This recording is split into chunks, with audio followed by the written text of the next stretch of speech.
puis bienvenue à toutes et à tous. On va commencer, donc bonsoir tout le monde. Merci d'être là en ce mois de janvier nuageux. Donc je me représente, je suis Olga Panella, je suis enseignante en philo de l'art et en art et aussi doctorante en fin de thèse. On va parler aujourd'hui de sport, puisque c'est un cycle de conférences, de 6 conférences proposées par le Pavillon Blanc de Colomiers sur la question des arts et du sport. Et aujourd'hui, on en est à notre conférence sur les arts martiaux.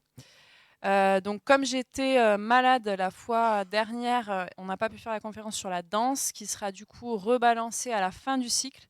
Donc il va y avoir une nouvelle date le 29 mars, ça sera annoncé sur le site du Pavillon Blanc. Et je suis voilà, tout à fait ravie de vous retrouver. Vraiment, à chaque fois, ça me fait toujours très plaisir.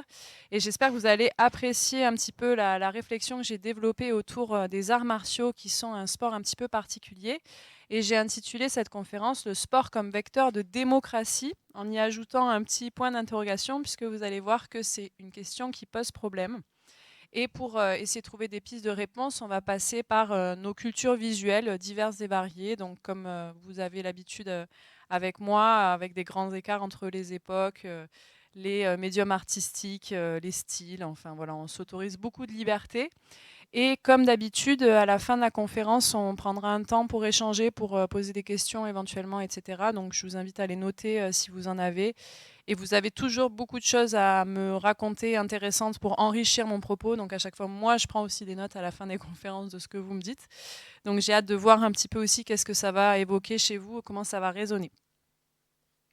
Donc voilà, ça, ce sont nos 6 conférences. Du coup, on se retrouve à la 4e alors qu'on n'a pas fait la 3e. Donc il y a tout un truc de temporalité. Mais bon, on la rebalancera du coup à la dernière place. Et je suis ravie du coup aujourd'hui de vous parler des arts martiaux. Et je voudrais commencer par ce groupe sculpté de Étienne Maurice Falconet, Deux amours se disputant un cœur. Tout simplement parce que quand j'ai commencé à réfléchir à cette discipline sportive que sont les arts martiaux, j'ai eu en tête en fait une citation de Jean-Luc Godard que j'aime beaucoup. Je vais vous la lire. Donc il dit « On se toucherait bien, mais on n'arrive qu'à se donner des coups ». Et je trouvais ça très intéressant comme début de réflexion justement et puis surtout comme point un petit peu de départ sur cette fascination que nous avons pour la bagarre, pour le fait de s'affronter, d'avoir des affrontements de corps et ça évidemment dans toute l'histoire de l'art disons classique, c'est quelque chose qui a été énormément représenté. Je ne vais pas beaucoup m'attarder sur cette période artistique-là, mais j'ai quand même quelques petits exemples à vous montrer. Donc bon, déjà commençant par ce groupe sculpté que je trouve très touchant, et surtout dans la manière dont il rebondit avec cette citation de Jean-Luc Godard. Mauvais ordinateur, pardon, je suis submergée par la technologie, je m'en sors pas.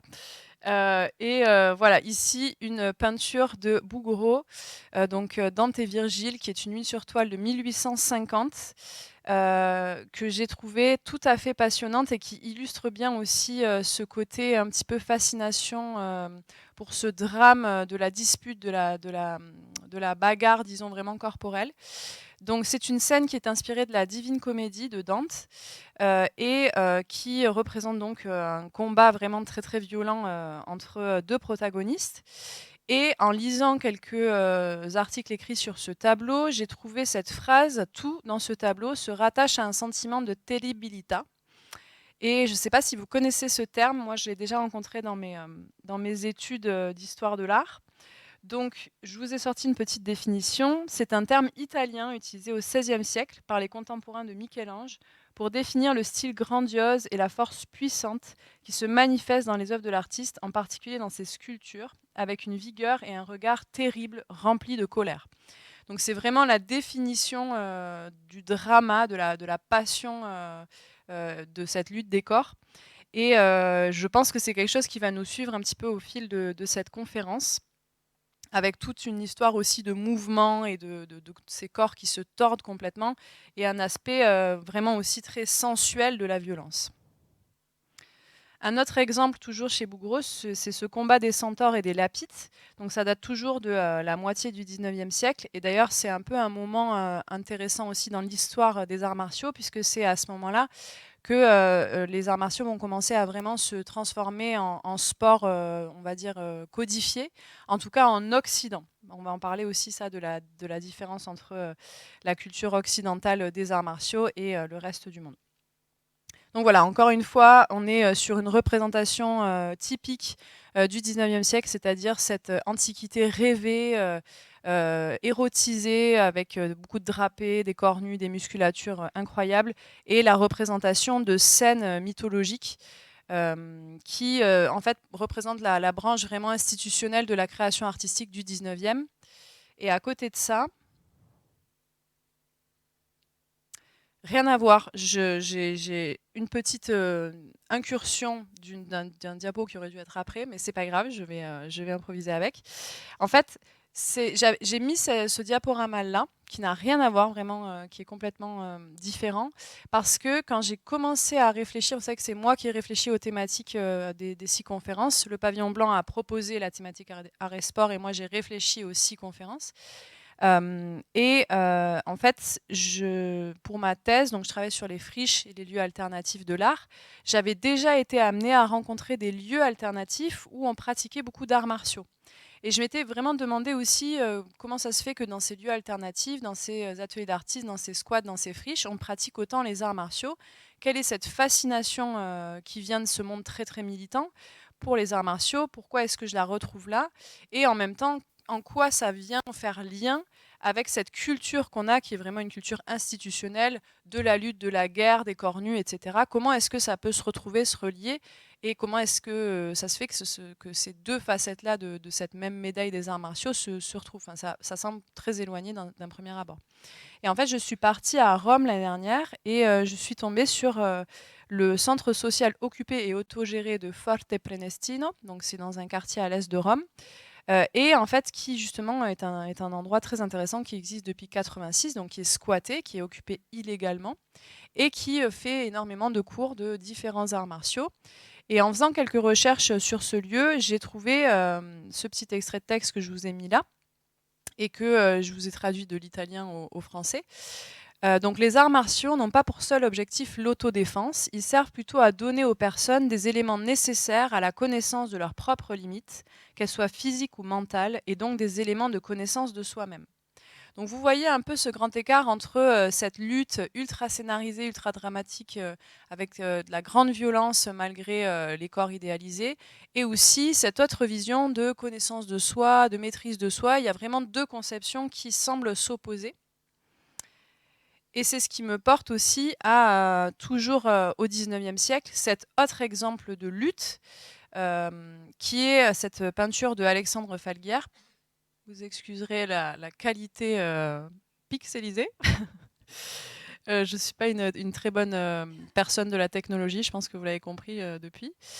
En tout cas, ce qui est intéressant chez Falguière avec ses lutteurs, c'est que, contrairement aux œuvres que je vous ai montrées avant, c'est une œuvre qui est réaliste de son époque, c'est-à-dire qui dépeint des vrais lutteurs du 19e siècle.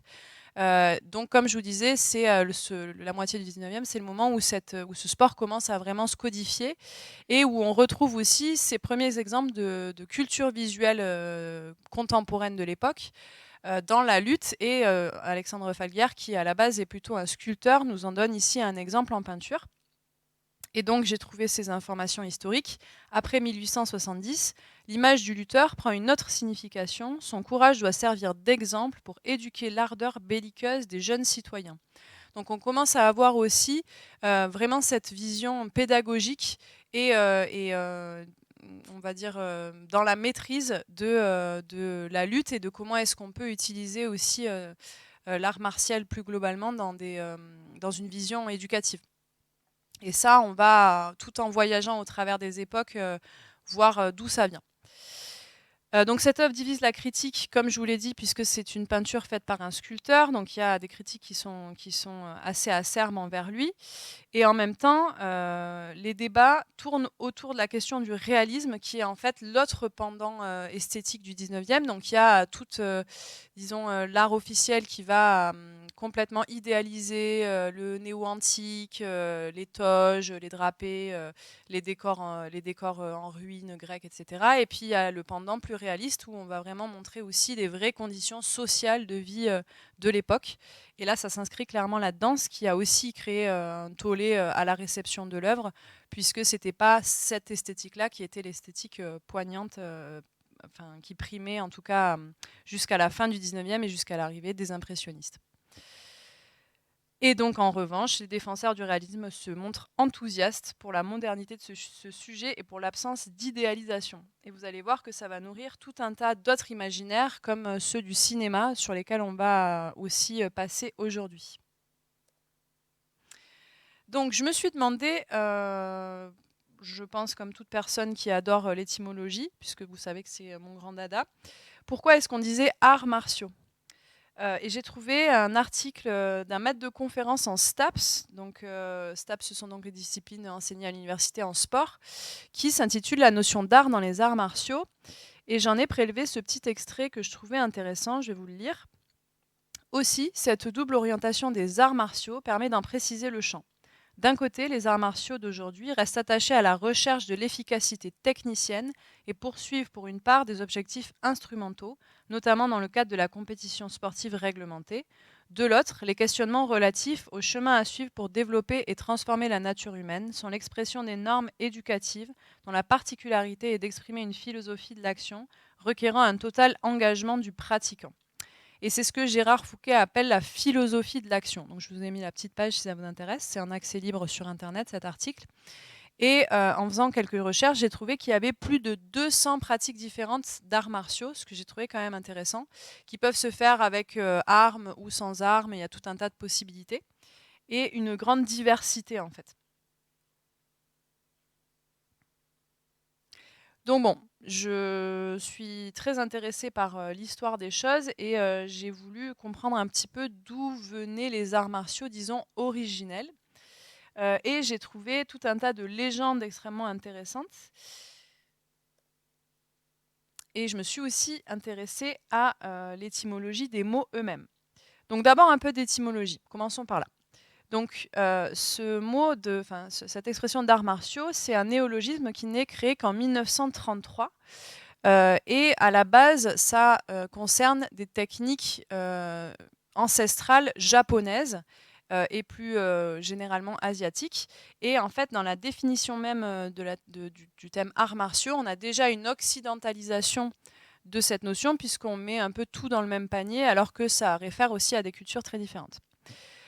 Étymologiquement, c'est quand même dérivé du latin et très relié au dieu Mars, puisque vous savez que c'est le dieu romain de la guerre. Et les arts martiaux, dans leur conception occidentale en tout cas, c'est quelque chose qui est quand même relié à la guerre et à l'efficacité.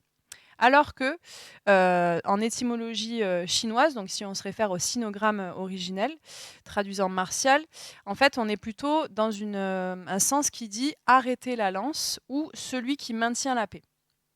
Alors que martial signifie emploi de la force pour résoudre un désaccord. Donc il y a déjà un peu une différence philosophique dans la manière dont les mots sont construits.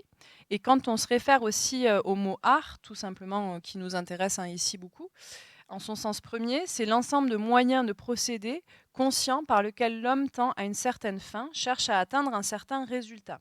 Ça vient du latin ars, habileté, métier, connaissance technique. Donc même dans le mot art, il y a déjà une sorte de visée un petit peu d'efficacité, de quelque chose qui fonctionne et qui crée un effet.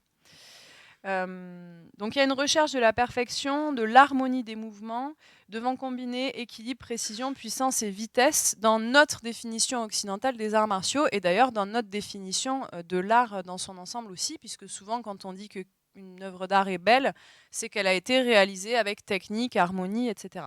On est quand même plutôt d'accord pour dire que c'est la vision globale et dominante de ce qu'on appelle art. Néanmoins, les arts martiaux sont plutôt dans la contribution de l'embellissement de la personnalité et dans le renforcement de l'équilibre, de la bravoure et de la morale vis-à-vis de la société actuelle.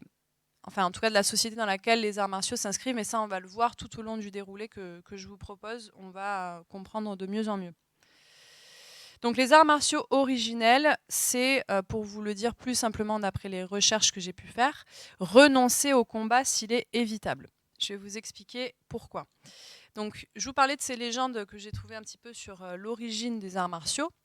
Et on a dans la Chine du 6e siècle avant notre ère, Sun Tzu, qui, dans son art de la guerre, nous disait qu'il fallait être stratégique et précis pour vaincre sans tuer. J'ai oublié de l'être. Donc c'est vraiment cette idée d'arriver à toucher de la manière la plus simple avec une économie de moyens pour pouvoir neutraliser son adversaire sans le tuer. Et ça, c'est quelque chose qui est intéressant puisque ça se rapproche aussi à une autre légende qui est celle de Bodhidharma, qui est un moine indien, on ne sait pas s'il a réellement vécu ou pas, du 6e siècle de notre ère, qui aurait en fait convaincu les moines Shaolin de se mettre aux arts martiaux, puisqu'il avait réalisé que ces moines Shaolin qui passaient leur journée en fait assis à prier avaient une très mauvaise santé et qu'il fallait insuffler un peu de mouvement et d'énergie là-dedans. Et de cet apprentissage mutuel-là et de cette, le fait de leur avoir apporté cette pratique de connaissance de soi et de maîtrise du corps, ça a permis aussi la légendaire figure des moines Shaolin et tout, disons, l'imaginaire occidental qu'on a aux légendes du cinéma contemporain qu'on verra un peu plus tard. Donc voilà, c'est un peu aussi ça qui est intéressant, je trouve, cette espèce de contrebalancier à la méditation, qui est une pratique qui est plutôt, voilà, disons, posée, d'amener ces deux choses-là ensemble. Et c'est vraiment ça qui vient donner tout ce sens philosophique aux arts martiaux dans leur définition originelle et non dans leur définition occidentale, d'allier en fait la puissance de l'esprit avec la puissance du corps.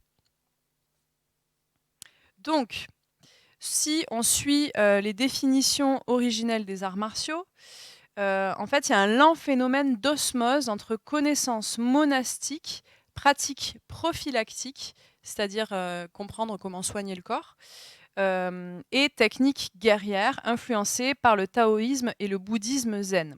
Donc déjà, c'est quand même quelque chose qui représente un mélange de beaucoup d'éléments différents et je trouve que c'est très intéressant. Néanmoins, on a quand même aussi de la lutte, disons, dans notre antiquité occidentale, puisqu'il existe déjà le pancrace et le pugilat à l'Antiquité. Disons que cette version-là, plutôt occidentale des arts martiaux, va aussi avoir d'autres héritages dans notre culture contemporaine de ce que c'est que l'art martial. Quelques dates de culture générale, juste pour finir un peu sur cette question un peu introductive de l'histoire des arts martiaux. Il y a une date qui est importante, c'est le XIIIe siècle, puisque c'est le siècle où on a inventé les armes à feu. Donc ça a évidemment aussi bouleversé complètement l'histoire des arts martiaux. Et il y a aussi les dates des Jeux Olympiques, puisque vous savez que c'est quelque chose dont j'aime bien parler ici, d'ailleurs de manière toujours assez critique. Donc vous savez que les premiers Jeux Olympiques dans la définition contemporaine sont en 1896 à Athènes. Et on a dès le début l'escrime et la lutte dans ces Jeux Olympiques-là, puis la boxe anglaise qui arrive en 1904, le judo en 1964, donc il y a quand même 60 ans pendant lesquels il ne se passe pas grand-chose, le taekwondo en 2000 et le karaté seulement depuis 2020 à Tokyo. Donc on est aussi dans une acceptation de cette pratique sportive-là qui est assez récente quand même. Ce qui pose aussi la question de depuis quand est-ce qu'on considère que les arts martiaux sont un sport à proprement parler, et donc aussi cette ambiguïté entre sport et art. Néanmoins, les pratiques martiales, il y en a énormément, et j'ai trouvé toute une liste en fait d'arts martiaux, disons régionaux, puisque il y a le gouren breton, le glima scandinave, la lutte suisse, le sistema, le samoz, qui sont plutôt en Russie, le lua, qui est un ancien sport de combat des îles d'Hawaï, la capoeira, le moringue de Madagascar, etc., etc. Donc il y a énormément de formes différentes d'arts martiaux qu'on ne pourra pas passer en revue aujourd'hui. Mais ce que moi j'ai trouvé intéressant, c'est de relever l'aspect chorégraphique de ces arts martiaux. Et ça, on va beaucoup en parler avec l'application notamment au cinéma. Et comme on va faire une conférence sur la danse, petit clin d'œil, justement, c'est un lien chouette à faire aussi là-dessus, et on aura peut-être l'occasion d'en reparler à ce moment-là. Donc, les arts martiaux entraînent de multiples connaissances diverses, culturelles, philosophiques, anatomiques, médicales. Et dès le début, en tout cas dans leur acception japonaise, il y a une place très importante sur le développement global de l'individu. Donc, ce qu'on disait tout à l'heure, exactement la même importance du physique et du mental. Et ça prend une place énorme dans les cultures asiatiques, comme on le voit ici avec ces scènes de sumo par Utagawa Kuniteru, donc toujours au 19e siècle, où en fait on voit dans cette espèce de longue bande ici tout un tas d'athlètes sumo et aussi toutes les divinités et les personnages représentant des mythes. Donc c'est une sorte de grand panel explicatif qui dépeint la société du 19e siècle avec toutes ces personnes un peu importantes et qui montrent à quel point c'est relié dans le sens du sacré, dans le sens du sport. Il y a vraiment, voilà, c'est quelque chose qui mélange tout un tas d'éléments différents. Donc, je fais à nouveau un beau, énorme grand écart vers aujourd'hui, puisque j'ai trouvé dans mes recherches un ouvrage que j'ai trouvé très très chouette, qui s'appelle Le maître anarchiste Itsuo Tsuda de Manon Soavi, qui date de 2022. Et en fait, Manon Soavi, c'est une personne qui gère un dojo autogéré, donc ça n'a aucun sens la phrase que je viens de dire, mais donc qui a fondé un dojo autogéré à Paris, porte de Montreuil. Qui en fait a écrit cet ouvrage pour justement parler de cet écrivain Itsuo Tsuda, qui était philosophe et maître d'aïkido et qui a vécu donc du coup entre 1914 et 1984 et qui lui parlait justement de la libération du corps que permet l'aïkido, mais aussi de la subversion zen. Je trouvais ça super intéressant comme combinaison de mots, subversion zen. Et effectivement, je suis vraiment complètement débutante dans la question, donc voilà, je vous livre ce que j'ai trouvé. L'aïkido a permis en fait de mélanger la philosophie taoïste et l'anarchisme chez cet auteur en particulier, mais du coup aussi très concrètement chez Manon Soavi et ce dojo autogéré qu'elle a à Porte de Montreuil. Vous allez voir que ce n'est que le premier exemple de plusieurs cas d'études que j'ai trouvés et que j'ai voulu mettre dans cette conférence, justement de lieux en fait qui sont dédiés à la pratique des arts martiaux et qui ont une implication philosophique et politique. Donc, quelques éléments juste de culture générale. Peut-être, certainement, certaines personnes de la salle en savent plus que moi là-dessus. J'ai hâte de voir vos réactions. Mais du coup, j'ai appris de ma complète non-connaissance de ça, ce qu'est le ki taoïste, donc, qui est à l'origine du monde et qui est cette énergie et ce souffle vital. Donc tout être et toute chose résulte du ki, du ciel et de la terre, mais aussi le Katsugen Undo, vous excuserez ma prononciation, qui est ce mouvement régénérateur et donc cette idée aussi d'envisager que cette relation entre corps et esprit est tout le temps dans un mouvement, dans un flux, et que ce n'est pas quelque chose qu'on peut atteindre en allant à la salle de sport une fois par semaine, mais qu'on doit avoir vraiment cette notion vraiment fluide en fait, entre ces diverses énergies. Donc la vie intellectuelle seule est une sorte d'impasse. Le réveil du corps doit être mis au service de la libération de l'individu. Donc ça, ce sont des citations du coup de la pensée de ce maître Itsuo Tsuda. Et donc quand on parle de subversion zen, on parle de subversif car cela implique de défendre un mode de vie, une éthique individuelle et collective anticapitaliste, antipatriarcale et adoptant des rythmes de vie qui soient liés au respect de nos corps. Alors ça, j'ai trouvé ça très très intéressant. Des rythmes de vie liés au respect de nos corps, c'est quand même exactement l'inverse de ce qu'on fait. Enfin, sauf peut-être pour les personnes chanceuses ici qui sont à la retraite, et encore. Mais c'est pas du tout la manière dont notre société est construite, de respecter les rythmes du corps. C'est quand même quelque chose qui du coup, est assez subversif dans cette manière aussi d'écouter son corps et de se reconnecter à son corps.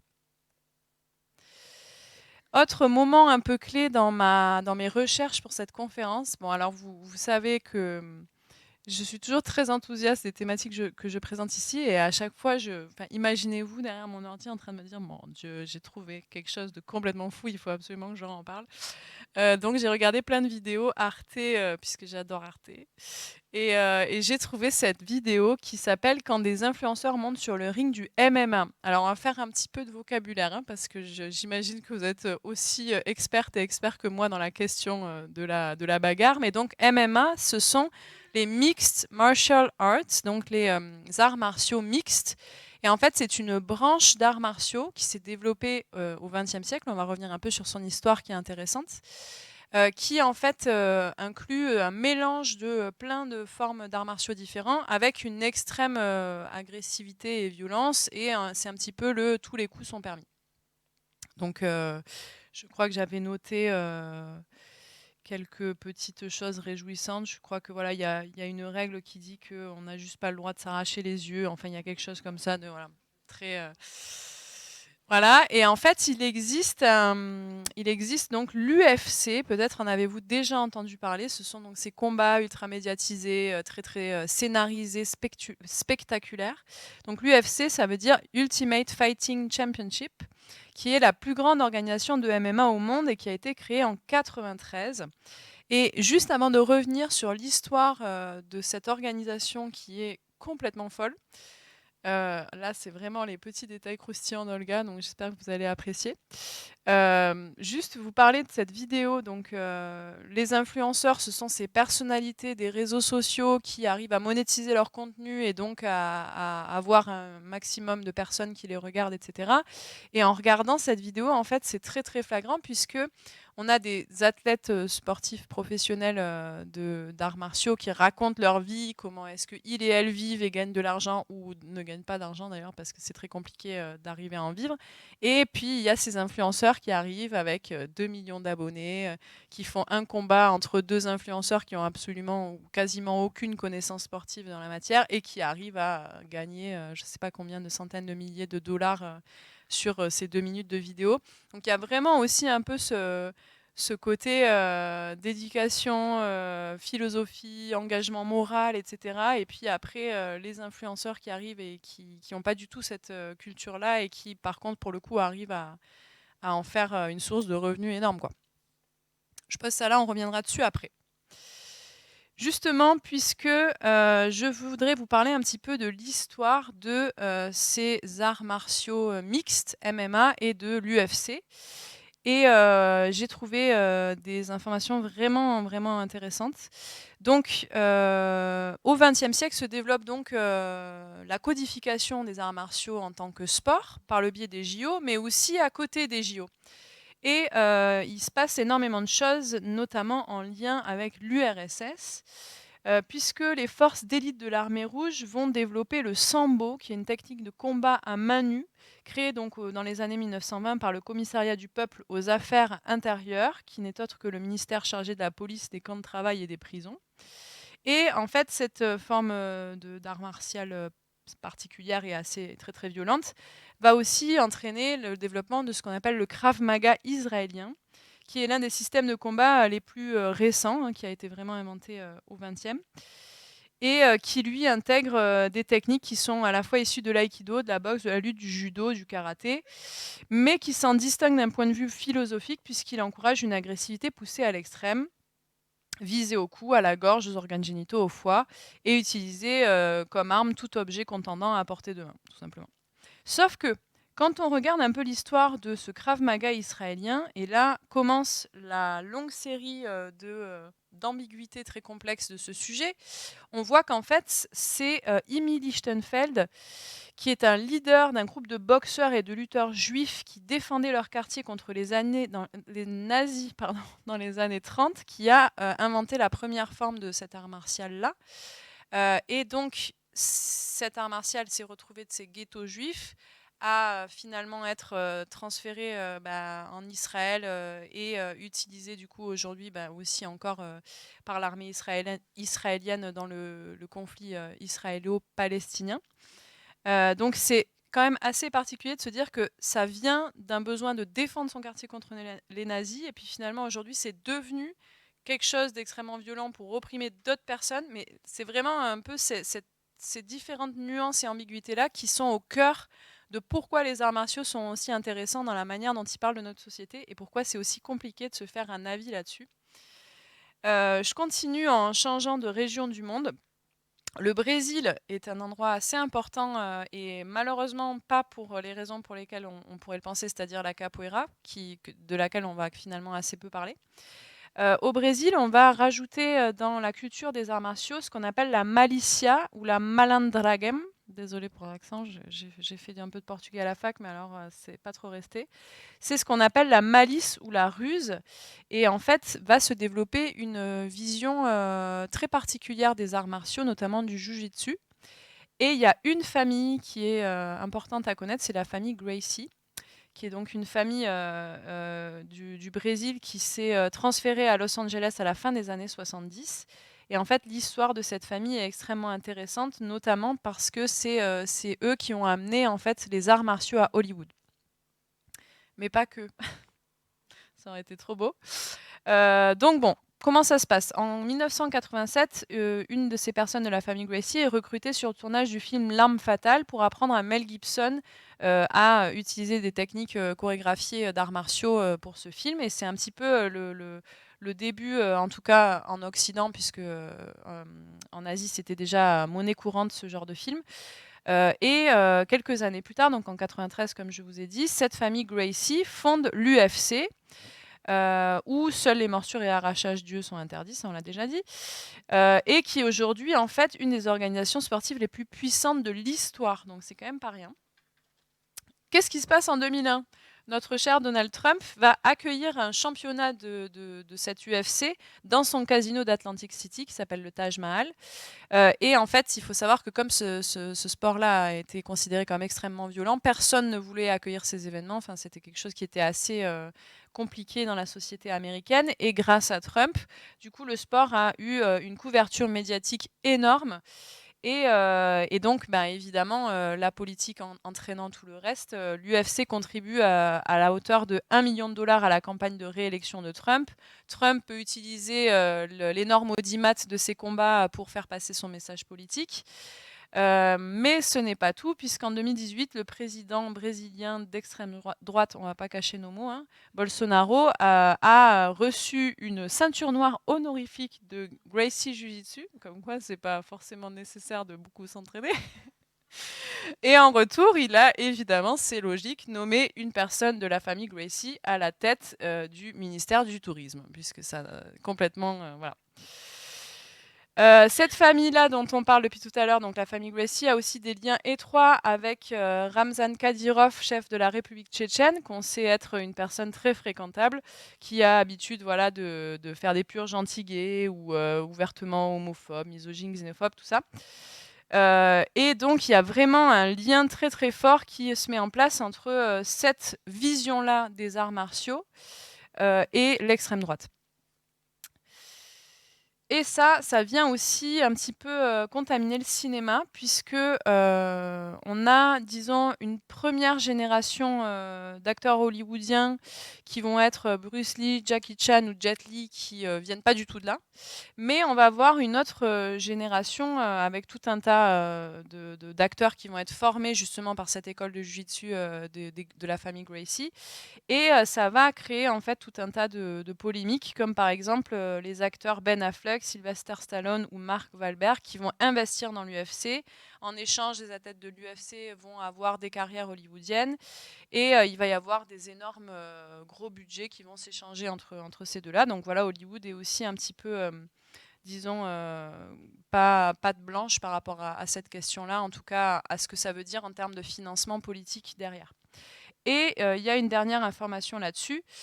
Jusqu'en 2012, les US Marines, donc l'armée américaine, représentaient l'un des plus gros sponsors des événements de l'UFC, investissant jusqu'à 2 millions de dollars par an pour diffuser des publicités pendant les combats. Donc voilà, on est quand même sur un mélange public-privé qui est assez, j'ai envie de dire spécifique aux États-Unis, mais je ne suis pas très sûre. Donc voilà, tout ce qu'on apprend quand on se renseigne sur les arts martiaux et leur lien avec la politique. Et ça va nous amener justement aussi à ces histoires de cinéma qu'on va voir après. Mais d'un autre côté, l'extrême droite n'est pas la seule à vraiment récupérer cette, disons, culture de la violence. Il existe aussi du côté de l'extrême gauche une vraie culture des arts martiaux. Et celle-là, elle est un peu plus intéressante. Enfin, bon, je reste tout à fait neutre dans mon positionnement politique, vous le savez. Mais en tout cas, j'ai trouvé pas mal d'articles très intéressants sur des salles de boxe. Donc, je vous parlais du centre social à Rome, La Forte Prenestino, qui en a, mais il n'y en a pas qu'à Rome, il y en a aussi à Londres, il y en a à Marseille, il y en a à Paris, il y en a vraiment dans pas mal de grandes villes. Et je voulais vous parler de cette salle de boxe à Londres, qui est une salle de boxe en fait qui est tenue par des femmes, donc c'est assez rare. Et qui me permet aussi de parler d'un autre aspect des arts martiaux qui est l'autodéfense. Donc ici, j'ai mis quelques extraits de cet article. Donc l'autodéfense, c'est enseigner aux gens comment survivre, mais aussi enseigner aux femmes comment, enfin aux femmes ou aux hommes, à être frappées sans finir en miettes. Je cite une des fondatrices de cette salle de boxe. Et en même temps, c'est une salle de boxe qui s'assume complètement antifa, donc c'est le mot court pour antifasciste. Donc, Ella Gilbert nous dit « Il y a un sens d'esprit d'équipe quand tu rentres dans une pièce et que tu sais que tu partages les principes des gens avec qui tu t'entraînes. » C'est quelque chose qu'on a retrouvé aussi en introduction de la conférence avec ce centre social à Rome, puisqu'il y a vraiment cette éthique partagée, cette philosophie d'être ensemble dans un endroit horizontal, hein, comme le dojo autogéré Porte de Montreuil. C'est des endroits qui se gèrent de manière associative. Donc les clubs de boxe et d'arts martiaux sont traditionnellement antifa parce qu'elles entraînent les gens à être vigilantes dans la rue. Il s'agit de donner aux gens la capacité de se défendre. Bon, alors, c'est toujours un peu à nuancer quand même, cette idée de devoir absolument apprendre à se défendre pour marcher dans la rue. C'est quand même assez déprimant. Mais on va voir que ça rebondit aussi avec quelque chose qu'on retrouve beaucoup dans l'histoire des arts martiaux et de la boxe en particulier en France, qu'on va voir tout de suite en fait, voilà. Magnifique coordination de diaporama, je suis vraiment une personne très organisée. J'ai trouvé ce livre de Selim Derkaoui qui s'appelle Rendre les coups, boxe et lutte des classes, et cet auteur est venu présenter son travail à Terra Nova à Toulouse il n'y a pas si longtemps. Il existe une interview de lui accessible sur internet qui est très intéressante, je vous la conseille. Et en fait, ce que cet auteur nous raconte, c'est justement que son père était boxeur et que lui, il a vraiment vécu en tant qu'enfant, la manière dont son père en fait s'est mis à la boxe, c'était vraiment aussi en réaction à la violence de la rue et à la violence de devoir se trouver une place et un positionnement dans la ville en étant immigré, etc. Et il raconte donc que son père s'est mis donc à la boxe après des centaines de contrôles policiers, mais aussi des ratonnades d'extrême droite. Il le cite: La boxe est venue à moi sans même que je la désire profondément. C'était une nécessité vitale dans la chair. Et il raconte une anecdote que j'ai trouvée très intéressante, qui est qu'en fait, il a fait donc pas mal de recherches sur des salles de boxe d'extrême gauche comme d'extrême droite, et il s'est retrouvé à un moment donné avec des personnes tenant des salles de boxe, vraiment de manière assumée d'extrême droite, qui avaient dans leur salle de boxe des visuels, des images, des posters de Mohamed Ali. Donc voici une œuvre, donc une sérigraphie de Andy Warhol qui date de 77, qui représente justement Mohamed Ali. Et manque de peau, difficultés cognitives ou voilà, peut-être qu'on leur a trop tapé sur la tête aussi. En fait, Mohamed Ali était quelqu'un de très, très engagé de manière militante. En 1967, Martin Luther King lui propose d'être porte-parole contre la guerre du Vietnam, ce qu'il accepte et ce qui va lui entraîner une interdiction de boxer pendant 4 ans. C'est énorme quand même, hein, juste pour avoir pris un positionnement politique. Donc voilà, du coup, c'est assez drôle quand même de retrouver aussi cet imaginaire-là de la boxe et de la personne un peu héroïque qui s'est faite par soi-même, etc., dans des salles de boxe d'extrême droite, alors que c'est une personne qui était très engagée justement à gauche. Enfin bon, bref. Et néanmoins, cette toile a quand même été vendue à 5 millions d'euros en 2020. Donc bon, là aussi, ça pose des questions sur en fait, qu'est-ce qu'on fait de la commercialisation de ces signes-là, de l'engagement, de la résistance et de ce que des personnes en font ensuite à une autre époque. En tout cas, la boxe et les arts martiaux sont intrinsèquement politiques, je pense que ça, vous l'avez compris. Et c'est aussi la suite logique de leur enracinement historique, notamment dans l'histoire des banlieues. On reviendra là-dessus aussi. Petite anecdote intéressante. La boxe féminine en France ne fut autorisée à la compétition qu'en 1997. Ça fait pas longtemps quand même, hein. Ça, c'est aussi Selim Derkaoui qui le dit dans cet entretien filmé que j'ai regardé pour préparer la conférence. Changeons de sujet. Revenons à l'art pur et dur avec Enki Bilal, qui est une personne dont on a déjà parlé ensemble, voilà, avec Froid Équateur, donc publié en 92. Probablement, vous connaissez en fait cette trilogie avec Nico Paul en héros d'année. Et en fait, il y a vraiment cet élément très intéressant qui est le chess boxing. Donc, qui en fait est un nouveau sport que Enki Bilal a donc inventé, qui allie les échecs et la boxe, avec des matchs qui se passent en 6 rounds, 4 minutes d'échecs et 3 minutes de boxe. Et il s'agit de garder des connexions neuronales pour pouvoir allier en fait ces deux pratiques-là. Et il y a même des clubs de sport qui se sont créés. Donc en 2019, on a les premiers combats en France et il existe l'IFC, du coup, petit clin d'œil par rapport à l'UFC, qui est l'Intellectual Fight Club. C'est quand même très drôle. Qui a été créé, qui est en fait la fédération du coup de chess boxing, et qui en fait finalement revient beaucoup plus proche aux préceptes philosophiques des arts martiaux originels dans leur définition vraiment extra-orientale, de ce fait d'allier le mental et le physique. Je vous cite quelques extraits que j'ai trouvés en me renseignant sur cette pratique.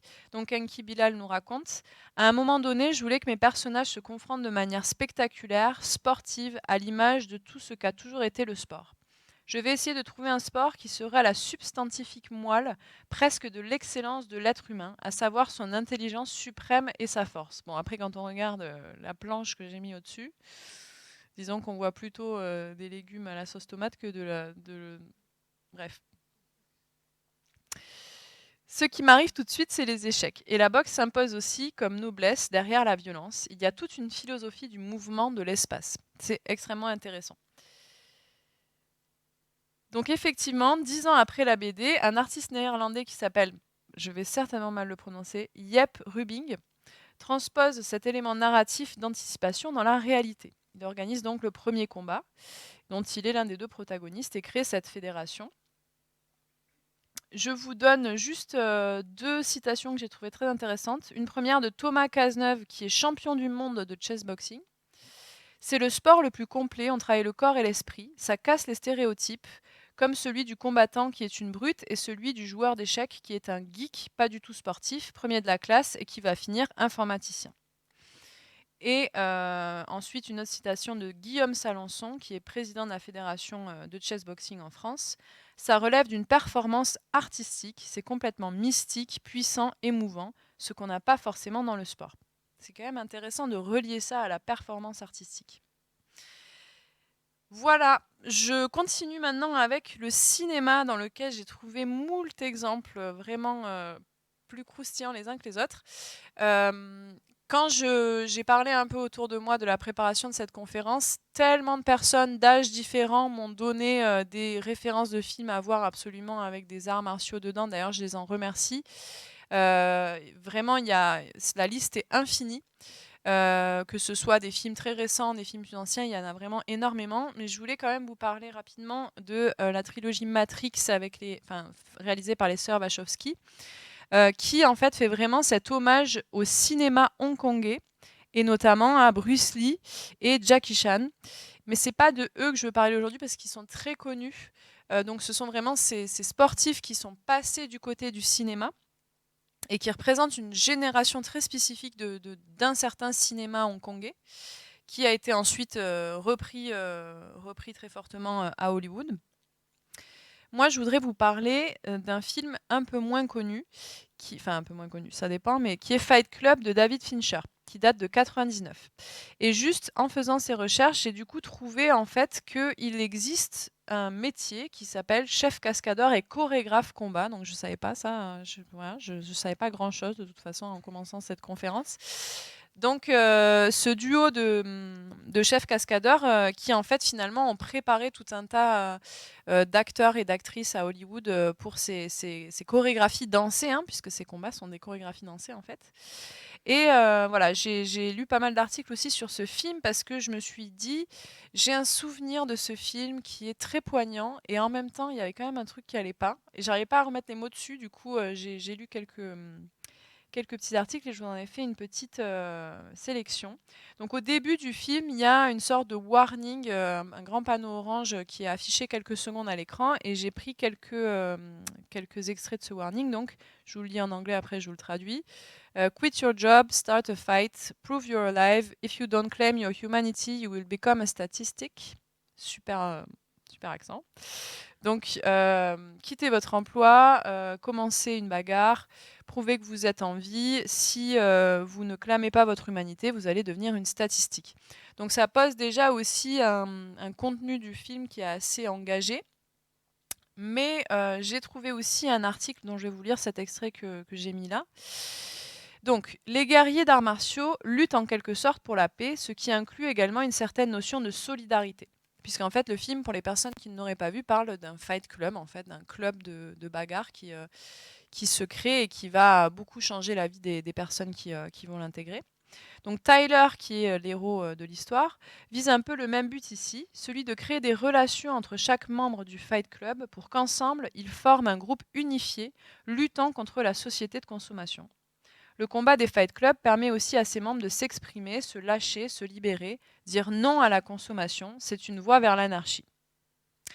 Évidemment, j'ai mis le point là aussi sur ce qui clochait dans ce film, puisque c'est quand même une anarchie qui est assez masculiniste, c'est-à-dire que il y a qu'une femme qui a un rôle dans ce film, et c'est un rôle d'ailleurs assez compliqué puisqu'elle est complètement folle. Donc bon, voilà, ça pose déjà les bases. Mais ça reste un film qui, dans ce sens-là, est un petit peu ambigu et particulier. Enfin, en tout cas, il est assez critiqué aussi pour ce côté certes très engagé, mais en même temps, finalement, à la fin du film, on se pose aussi la question de comment est-ce que ces personnes-là vont vraiment sombrer dans la violence la plus totale, jusqu'à aller à l'attentat, en fait. Donc voilà, c'est un film de 99, c'est avant 2001, donc c'était des moments aussi un peu... C'était un autre monde, quoi. Mais je serais contente d'échanger à ce propos avec vous.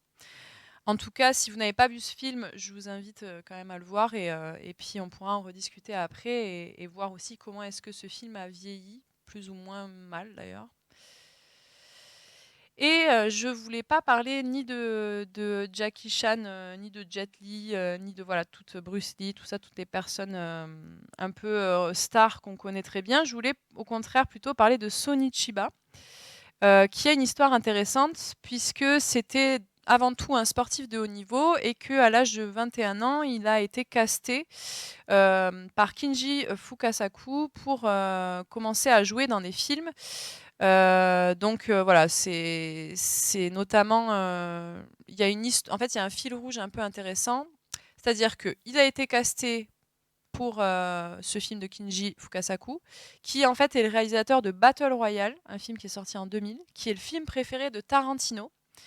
Et en fait, Tarantino a découvert Sonny Chiba dans ce film alors qu'il était encore jeune employé de vidéoclub. Et ensuite, Sonny Chiba a joué pour Tarantino, donc c'est quand même assez dingue. Notamment, comme vous le savez si vous avez déjà regardé des films de Tarantino où il y a quand même beaucoup de bastons, dans Kill Bill en 2006, et tout un tas d'autres films aussi qui sont quand même assez portés sur la bagarre. Mais Kill Bill reste quand même aussi un hommage à cette espèce de culture extra-orientale et au fait d'allier vraiment toutes ces connaissances diverses sur le corps et avec aussi tout un tas de mythes et de légendes vraiment de l'histoire du cinéma. Puisqu'à la fin de Kill Bill, il y a ce coup en 5 points qui fait exploser le cœur. Et j'ai trouvé plein d'articles qui se demandaient si c'était quelque chose qui existait vraiment, etc. Enfin, il y a tout un tas de mythes et de légendes qui sont extrêmement intéressants. Et puis j'ai aussi adoré, j'avoue, le graphisme de cette affiche de Return of the Street Fighter. J'ai trouvé que ça se faisait plus beaucoup ce genre de choses aujourd'hui et que c'est quand même vraiment assez drôle. Alors, un autre exemple maintenant, un peu moins connu, mais venant aussi, du cinéma français cette fois-ci. Donc un film, qui date de 1973. Alors bon, c'est pas le vrai film, puisque le vrai film est sorti en 72. C'est un film chinois de Hong Kong, qui est appelé Crush en anglais et en chinois, je m'abstiendrai de le prononcer parce que ce serait vraiment, complètement ridicule de ma part. Donc le réalisateur Du Kwangyi ou Tu Kwangyi, selon comment on le prononce. Enfin, je suis désolée, je pense que je vais vraiment écorcher les mots, mais voilà. A sorti ce film en 72, qui est vraiment un film classique de cette époque-là, avec des scènes de bagarre dans tous les sens. En fait, le pitch de ce film, c'est l'invasion japonaise de la Corée. Et donc, on a des pratiquants de taekwondo coréens qui s'opposent à des oppresseurs japonais. C'est un film avec un pitch assez classique, sauf que ce qui va se passer, c'est qu'en 73, il va y avoir un détournement de ce film par René Viennet et Gérard Cohen, qui vont le faire en fait post-doublé par des acteurs français et entre autres Patrick Dewaere, et qui vont en faire en fait un film complètement barré, c'est-à-dire absolument un nanar complet, qui va se mélanger entre le film à l'humour, mais vraiment très très graveleux, et en même temps avec un propos complètement révolutionnaire et anticapitaliste. Je vais vous donner quelques exemples, vous allez voir. Donc, ce détournement se permet du coup de nombreuses allusions à des révolutionnaires comme Marx, Bakounine, mais aussi des thèmes contemporains de 73, c'est-à-dire, on est juste après 68, conflits syndicaux, égalité des sexes, mai 68, gauche française et situationnisme, qui est en fait vraiment cette mouvance artistique de laquelle viennent les personnes qui ont fait ce post-doublage, et qui s'inscrit vraiment dans le refus de la société du spectacle de Guy Debord, qui avait sorti le livre éponyme en 67. D'ailleurs, si vous ne connaissez pas le situationnisme comme mouvement artistique, je vous invite vraiment à aller voir ces artistes. Il y a Asghar Yorn, Isidore Izou, mais aussi Michel Bernstein, qui est beaucoup moins connue, qui est écrivaine, qui est vraiment très intéressante. Et donc, du coup, le scénario détourné relate comment des prolétaires tentent de venir à bout de bureaucrates violents, donc c'est les envahisseurs du coup, et corrompus grâce au discours critique. Donc la dialectique peut-elle casser des briques? Du coup, c'est le discours critique qui est utilisé comme arme en plus des bastons. La violence est finalement choisie du fait de l'incapacité des bureaucrates à suivre un argument logique. Et je vous ai trouvé des extraits. Bon, alors c'est vraiment... Alors, il y en a ras-le-bol de ces charognes. Les bureaucrates commencent par nous exploiter et ils finissent par nous aliéner. Servir le peuple, ils appellent ça. Te fais pas de mouron, le film vient à peine de commencer, répond l'autre personnage du coup, parce que c'est plein de mises en abîme, enfin voilà. Ils m'ont fait des propositions, mais c'est toujours l'amélioration de la misère ou la misère qu'ils améliorent. Un peu plus loin. Mais que vas-tu faire? J'attends le matin du grand soir, mais surtout le grand soir, pour prendre du plaisir à leur griller les poils sous les bras. Et encore un peu plus loin, les bureaucrates qui disent « Je ne veux plus entendre parler de lutte des classes, sinon je vous envoie à mes sociologues, et s'il le faut, mes psychiatres, mes urbanistes, mes architectes, mes Foucault, mes Lacan, et si cela ne vous suffit pas, je vous envoie même le structuralisme. » Qui était l'autre grand courant philosophique de l'époque, disons. Et donc à la fin, une magnifique scène de bataille à main nue finale, et une voix off qui dit « Faudra bien qu'elle saute cette foutue planète, tous les exploiteurs y passeront, même les réformistes, mais ce sera pour un prochain film. Détourner un film ne suffit plus, comment vraiment utiliser le cinéma? L'oiseau de Minerve nous réserve des surprises à la tombée de la nuit. » Donc c'est un film qui est quand même extrêmement déstabilisant. Je l'ai regardé en entier. Et c'est à la fois très drôle et en même temps très gênant sur certains points. Je vous lis une critique que j'ai trouvée sur un site d'une extrême qualité qui s'appelle nanarland.com. Donc la personne qui critique le film nous dit: passons rapidement sur la romance développée entre le gamin et l'ensemble du casting. Le gamin, c'est le héros, du coup. Running gag qu'on qualifiera poliment de daté, en imaginant que les blagues pédophiles aient eu leur heure de gloire. Et focalisons-nous sur l'humour politique de cet opus, puisque le réel enjeu se situe ici. Les doubleurs, parmi lesquels on relève le génial Patrick Dewaere, nous embrinquent dans un méli-mélo dialectique forcené où de grosses touches d'absurde pointent généralement le bout de leur nez pour entériner le ton désabusé de l'ensemble. Concrètement, ça donne des échanges du genre. Encore un de perdu. Qu'est-ce que c'est? Il est devenu responsable syndical. Il a aussitôt réprimé une grève sauvage avant de s'acheter une télévision à crédit. C'est n'importe quoi. Et il finit en fait par dire dans sa critique que malgré les blagues de Râler Pâquerette, il y a quand même un discours pompeux de sorbonnard germano-pratin. J'ai appris un nouveau mot. Germano-pratin, c'est qui vient de Saint-Germain-des-Prés. Donc voilà, du coup, ça reste quand même une curiosité assez drôle ce film. Et puis surtout, c'est un post-doublage d'un film qui fait quand même 1h20, quoi, avec que des dialogues ultra politisés, parfois incompréhensibles, et des blagues grivoises. Donc c'est quand même assez spécifique. Et on va conclure notre propos par les JO. Voilà. Donc, on avait déjà parlé la dernière fois de la question des pictogrammes des JO.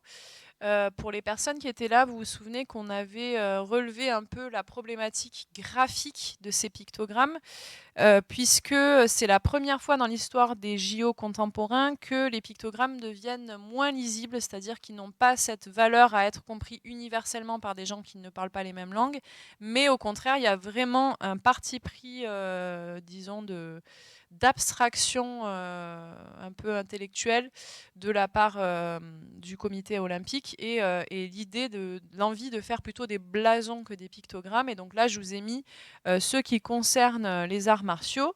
Donc vous avez taekwondo, lutte, judo, boxe, escrime et escrime fauteuil, para-taekwondo et para-judo.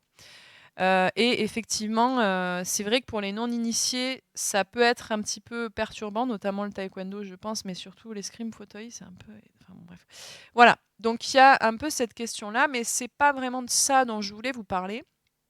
Pour finir, je voulais vous parler surtout de diverses polémiques qui ont eu lieu et qui me permettent en fait de venir conclure ce propos par un point un peu plus philosophique, c'est-à-dire que la question des arts martiaux, je pense que en faisant un peu un tour comme ça au travers des époques, des pratiques, de la politique et de la culture visuelle et artistique autour des arts martiaux, on a bien compris que c'était quand même une pratique sportive particulière qui représente aussi des choses très très différentes pour des gens très très différents et qui pose vraiment cette question aussi de la violence et de la manière dont on va contenir cette violence.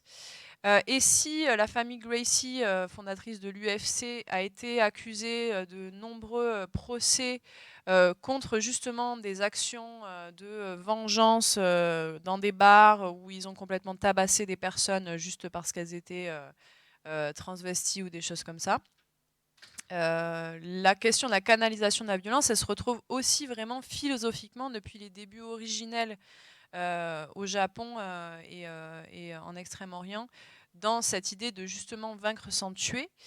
Et moi, j'ai envie de poser aussi cette question-là. Est-ce que la violence, elle est forcément dans les actes physiques ou est-ce qu'elle n'est pas aussi parfois un peu dans les symboles et dans les décisions prises, disons, que ce soit la violence économique, hein, puisque vous savez que les JO de Paris font quand même preuve d'une violence économique énorme en déplaçant des populations, que ce soit les étudiants, les SDF, etc. Et donc à ce sujet, j'ai mis ici, en fait, vous pouvez voir sur la droite de l'écran, 2 captures d'écran d'une vidéo qui a été très polémique, puisque c'est une vidéo qui en fait enchaîne des plans d'athlètes olympiques en train de faire leur sport et de casseurs en manif et de policiers qui tapent sur ces casseurs, enfin voilà, de la violence urbaine, quoi, et ces plans s'enchaînent parfaitement. C'est assez perturbant. Et en fait, finalement, c'est une petite vidéo de quelques minutes qui vient conclure comme message de boycotter les JO. Et il y a ces 2 plans avec le plan de la lutte, puisque ça dépend comment on la définit en fait, du coup, qu'elle soit celle qui est codifiée, institutionnelle et qui implique du coup la maîtrise du corps, la maîtrise de l'esprit, ou la lutte des casseurs et en même temps la violence que ces personnes-là subissent aussi d'une manière moins visible puisque c'est de la violence économique et sociale. Donc ça pose aussi des questions. Et en même temps, une petite info qui m'a fait vraiment tomber de ma chaise, qui est, puisqu'on sait que les JO ont aussi un poids symbolique diplomatique très fort. Donc, c'est une du Monde, enfin, c'est 2 titres du Monde. Les Jeux olympiques 2024, le CIO suspend le comité olympique russe avec effet immédiat. Donc ça, c'était en octobre 2023 et janvier 2024. Paris 2024, Israël participera à la cérémonie d'ouverture des Jeux. Donc aussi des décisions qui posent vraiment aussi la question de l'acceptation et du symbole de cette intégration des pays au cœur des JO. Voilà, donc c'est vraiment cette réflexion un peu globale sur la question de la violence, de sa contenance, de nos fascinations en fait, à observer la violence, qu'elle soit contenue ou non, des proportions que prennent les MMA avec l'UFC, avec aussi comment dire, la masse de personnes qui suivent ces gens sur les réseaux sociaux, alors que ces personnes n'ont pas vraiment de contenu, de choses à partager qui soient philosophiquement reliées avec ce qu'on a vu, avec ce penseur anarchiste qui prônait donc la subversion zen. Enfin, il y a quand même énormément de choses qui se mélangent et qui se croisent, qui sont passionnantes et qui posent vraiment aussi la question de notre rapport à la violence aujourd'hui. Et est-ce que la violence contenue des arts martiaux au JO est pas forcément, elle est en fait aussi très violente de par le fait que les JO soient une institution qui pose quand même problème d'un point de vue diplomatique. Enfin voilà, je vous laisserai voilà, j'ai vraiment fait exploser plein de choses. Donc quoi penser entre l'extrême gauche et l'extrême droite. Mais j'ai été très surprise par le fait que je m'attendais pas en fait que ce sport ait autant d'implications concrètes dans nos sociétés aujourd'hui, quoi. Donc c'était très intéressant pour moi de préparer ça. J'espère que ça vous a plu. Et on va passer aux questions d'ici quelques minutes, mais je voudrais juste en profiter pour vous remercier d'être là et au cœur de l'hiver là et de partager ça avec moi et en espérant que ça ait évoqué des choses chez vous. Voilà. Merci beaucoup.